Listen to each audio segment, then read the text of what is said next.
yang, good and bad, God, The devil. in the flesh, so to speak. Who calls me from out of the pit?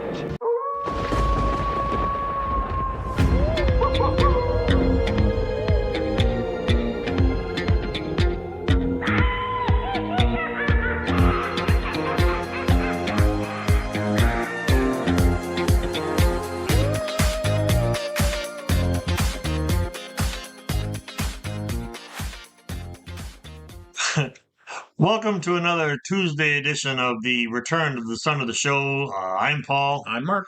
And again, we are continuing our quest through Battlestar Galactica. Tonight we watched A two-part special, so clearly a movie, made called The War of the Gods. But before we get too far into that, if you like this channel, you like our shenanigans, do us all a favor, go down below and hit all the YouTube things. Yeah, ding dong. Leave a comment if you're inclined. I'll try to pin a question down there for you. But above everything else, just enjoy the show. So, War of the Gods. Let's talk about the brief plot summary from our handy-dandy episode, Battlestar Galactica box set episode guide. When mysterious spheres of light surround the Galactica and a squadron of Viper pilots vanish, Starbuck, Apollo, and Sheba must go on a mission to find the missing pilots. What they find instead is the mysteriously charismatic Count Iblis. Once on board the Galactica, Count Iblis' true nature begins to reveal itself, putting all lives aboard the Battlestar at risk. And, an important note it says here, note, this is the first appearance of the Triad game.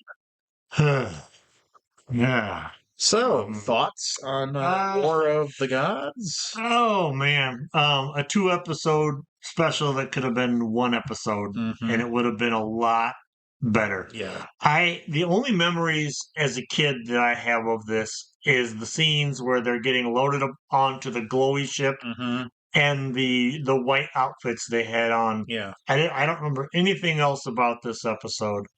I remember the star-like ship. Yeah. And I remember the white. And I knew that Iblis was bad, but I didn't remember why. Yeah, and before watching this. And I don't know how that the synopsis says that he begins to reveal himself on the ship. He's weird from the jump. Yeah. Let's take a look at our special guest stars in this episode of Battlestar Galactica. So we get the full crew this time. We get everybody. I mean, every Captain Bojay from a previous episode. Ed Begley Jr. is back in it. Even Jolly is in it for once, even though, so he's a regular cast member.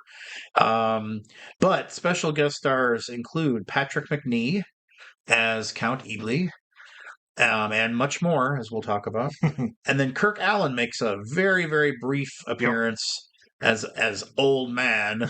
And if you blink, he'll disappear faster than a speeding bullet in this episode, too. He will. Oh, Brett Summers, though. No Brett Summers this time. She could have been the old lady on the ship demanding for the food. That she's fallen on hard times, being rejected. Her and Charles Nelson. Yeah. Give me some food. I'll join you if you give me some food. He just holds up a card that says food. Yeah. Dumbledore was so dumb, she fell for Count Iblis in treaties. Speaking of falling for it, yeah. Where to begin with this episode? It reminds me of when we did the eye creatures, and like a lot of what didn't end up in the video was us just going, what are we gonna? Yeah. Like I said, for me, it was boring.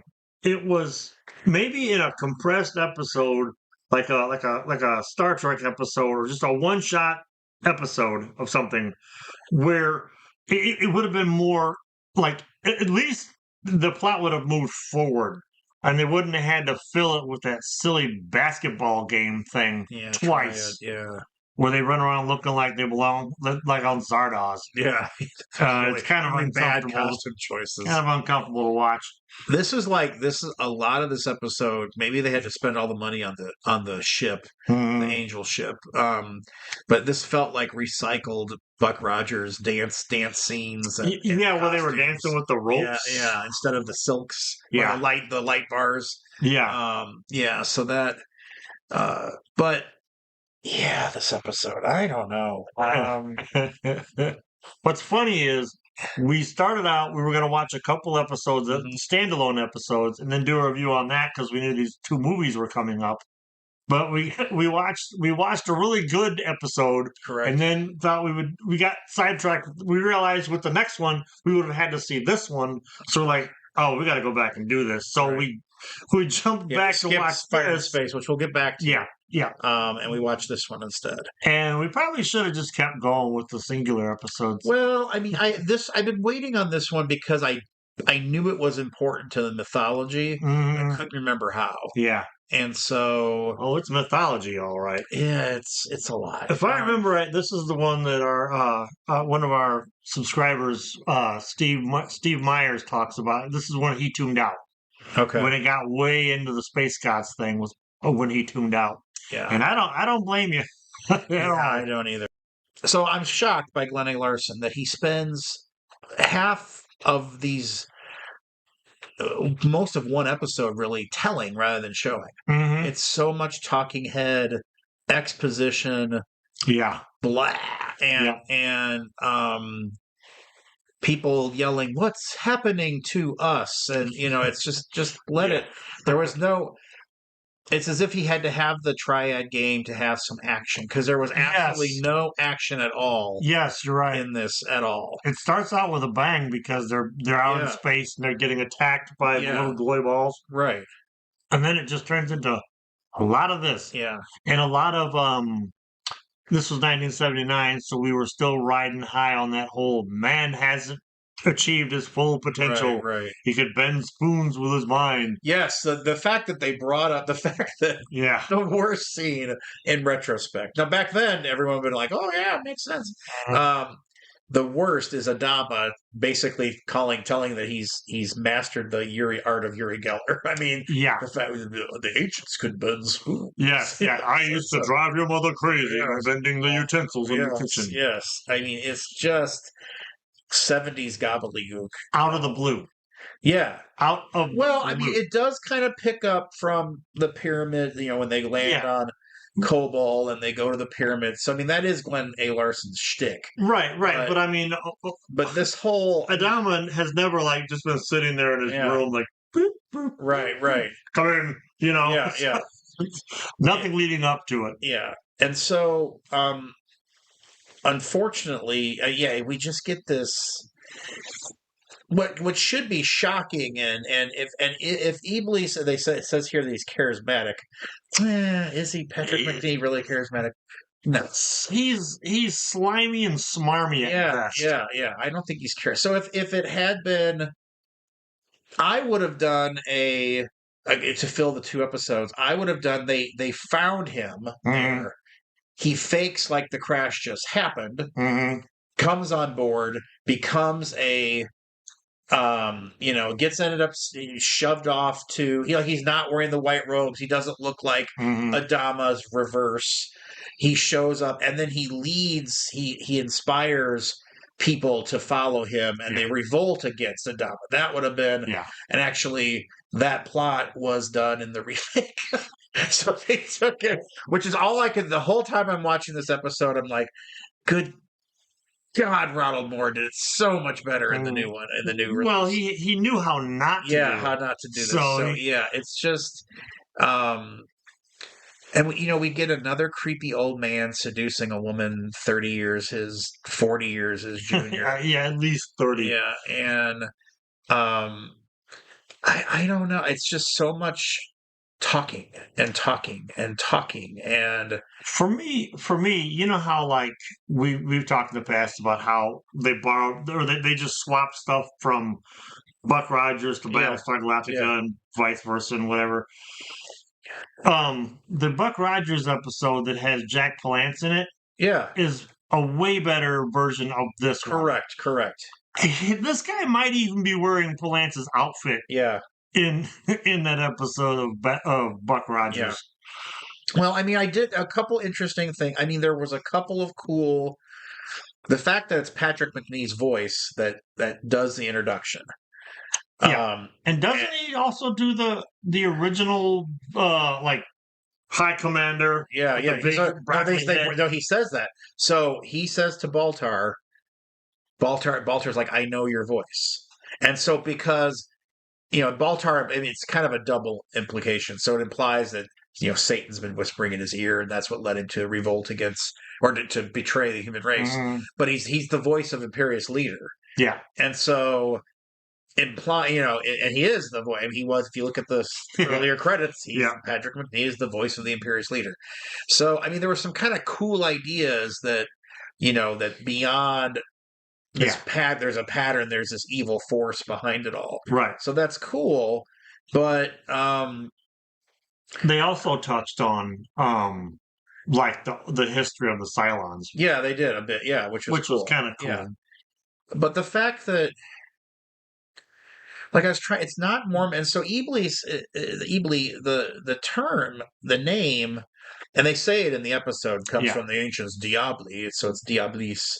But it's Islamic, is the Islamic name for Satan.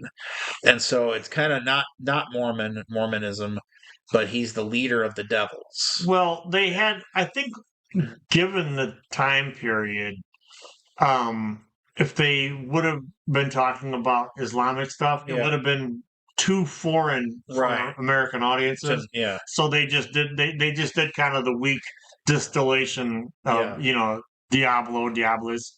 Whereas we now know better, right? So I'm willing to bet they had the name, but they had to come up with something basically that we'd understand. Yeah, basically, I think what someone did was someone took a thesaurus or a synonyms for Satan, and said, "Ooh, Iblis sounds like a cool name," and then and so it could be, but they're borrowing. My thing is they're borrowing from Egyptian mythology, right? So why not? And why not Islam? Why not Islam? Yeah, and so I mean, considering the fact that the whole message of the show is aliens created all of our religions. Aliens, yes. And of course, I mean, this is also a ripoff of the Organians from Star Trek, the original series, who were the well, now some say that they're the original Qs. And so they're this race of advanced beings that have developed beyond into, it's the next evolution of humans, but the Organians end up telling Kirk and the Klingons that they're not ready to ascend yet. So they're like Brain Guy from Mystery Science Theater. Where yes. Your mortal corporeal forms. Yep. Yes. Exactly. Yeah. I mean, it's classic 70s sci-fi. I mean, people. I mean, it's space. It's the space child. It's it's the next step of human evolution, and so I guess, but cloaked in the same cheesiness we found in the Bionic Woman. It's the 70s beliefs. It's the Time Life books version of history. Yeah. And it's a little annoying now. Yeah. Well, what I wonder is, okay, this series made it one season. Yeah. Maybe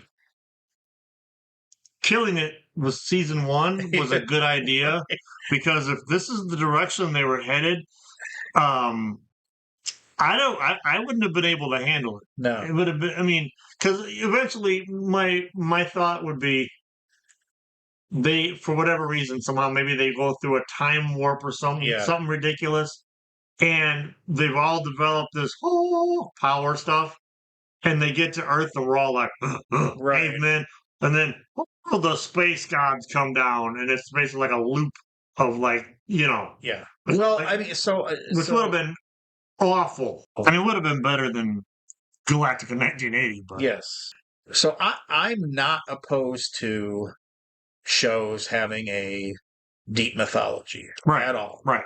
And so, for example, now it came later, but if you think about Quantum Leap, Mhm. You get the Boogeyman episode Yeah.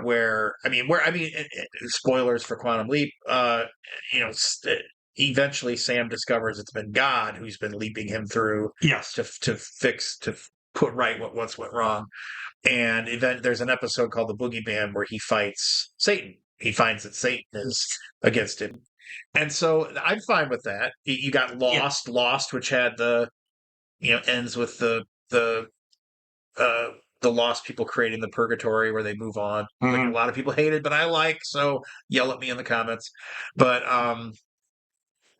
and I don't mind the idea of there's been tons of movies where humans are evolving to the next level. Yeah. There was an episode of Next Gen where Wesley evolves to some sort of light being of some kind.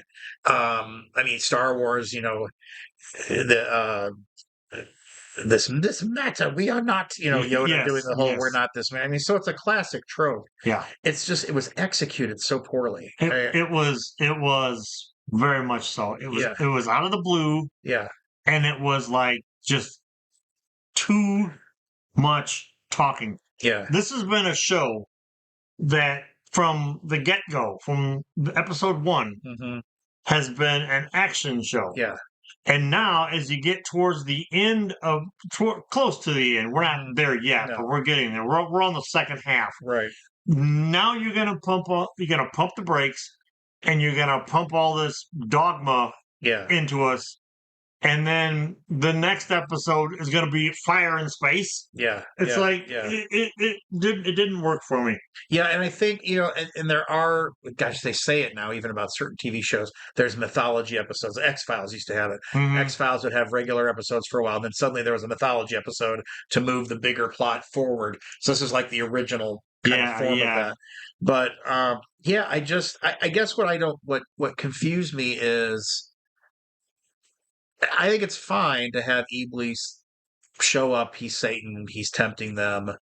But the fact that and this is where it trips up, I think. So the fact that he seems to there's a scene where he runs around angry at the colonial pilots for not getting up to fight the beings of light, Mhm. to protect him. Mhm. As if, well, and again, and I said it before we started filming, but as he's running around asking for them to protect him, I'm like, it's Star Trek 5. Yeah. What does God need with a starship? And so why does Satan, who need and I think they tried to explain that he can only control things that give themselves to him. Yeah. So he has no power beyond that. But Which you can debunk because Baltar basically yeah, he forces came up with the Baltar's idea yeah, himself. yeah, Somehow, but somehow Patrick McNee knew that was going to yeah. happen. And he makes Baltar get on his knees. Yeah. And so he has agency. Yeah.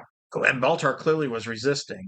Mhm. And so, like, sometimes he has control over people, sometimes he doesn't. Baltar certainly wasn't giving himself, unless he gave himself earlier, implying that he did when he let the humanity fall. But Yeah.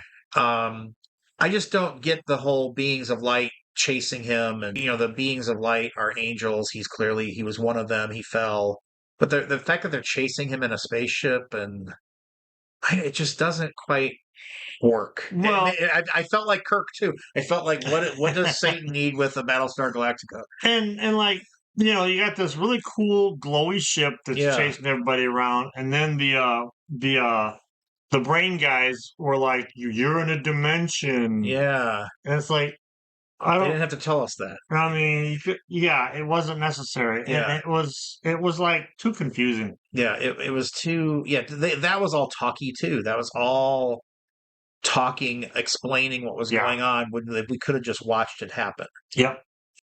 Speaking of writing, apparently, there's been numerous books written based on the episodes of Battlestar Galactica. Mhm. If there is one, and any of y'all out there read it, and the book makes any of this make any sense, Yeah, well, let us know down below because, I mean, I would like to think they would do something. It would be more filled out and not just talk, talk, talk, talk, talk. yeah, Because that was really not how that finale. Oh, I mean, we don't even get to see what's in the spaceship Mm-hmm. that they find. I'm assuming it's Iblis's body rotted away. And he's probably set up the same way Lloyd Bridges' character was set up. Right. Like they're probably gonna show like, oh man, yeah, because that's exactly what would happen. Yeah. This stuff would continue, and then in the next season or whatever they finally reach Earth, it'll be like, 2,000 years ago, and then you've got, you got God Adama, and you got Iblis. Right. Iblis, Satan, and I bet you dollars to donuts that's where this was going to go. And eventually Baltar would become his instrument again. Yeah. So here I am criticizing this. But, however, if it's written well, this all would work. Yeah. So, not to get off on too much of a tangent, but Ronald D. Moore, when he did the reboot, which I loved. Now, some people hated the finale, but I loved it. He took all of this, and it was in the new series, but he made it much more mysterious. You get that it's implied that there is some sort of battle between God and the devil, but it's not spelled out. It's just hinted at. You have like this, there's a celestial temple in it, but it actually turns out to be Cylons. You get, Kara Thrace, Starbuck dies and then comes back as an angel in the end. I mean, so but it was all written really well. And it was all very subtle. And so it worked to have that mythology. And yeah, what do they do? How does it end? They end up coming to Earth, finally, our Earth, 4,000 BC. But they don't, it's not heavy-handed like this is. This is just, they landed there and their DNA mixed with, it's basically the idea that this pattern, they talk about in the final episode, this pattern keeps repeating itself over and over again with humanity. And so humanity's sort of stuck in this pattern. And so the mythology was a bit more grounded. And so this is just, This was just again, like I said, obviously they knew how not to do it. It's my same criticism of each iteration of Star Wars. The mythology is just getting too burdensome, too complex when it was so simple to begin with. And this could have stayed simple. And every choice made in the plot or in the storyline was a bad choice, I think. Yeah. My little brother pointed something out about Bonanza. He goes, because he loves Bonanza. He goes, but the town, like 1 minute the Cartwrights are the salt of the earth. Yeah. The next episode they want to string them up and catch them on, burn them, and run them out of town. It's like Lauren Green can't get away from that because here he is, the beloved leader. Everyone is always follow him, everything's fine. Then all of a sudden this other guy goes, hey, guess what? I'm the here I am. Right. Get rid of him. We hate him now. Yep. And then the next issue, Adama, he's so great. Poor Lauren Green. I would say definitely skip the War of the Gods. There's no need to look it up on Wikipedia. Or if you're cleaning house. Yeah. Have it on. Or just know, all you got to know to go into the next episode is that Baltar is now captured. As long as you know that, Baltar for some reason gives himself up or shows up to fight Iblis. And gets arrested and put away. And so that's all you need to know. We were worried we were going to be lost. Correct. So we went back and did this, and now we're even more lost. Yeah. So I think this is the first time that a 2-episode has not worked for us. Yeah, and it's disheartening. This is the first time. Yep. Because we had gone on Ice Planet Zero, which we loved. And even the Lost Planet of the Gods, with all of its mythology, kind of worked. Oh, I love that. Because to lead them off to Earth. I mean, that was kind of cool. Yep. All right. Well, on that note, we're gonna go ahead and wrap up this episode.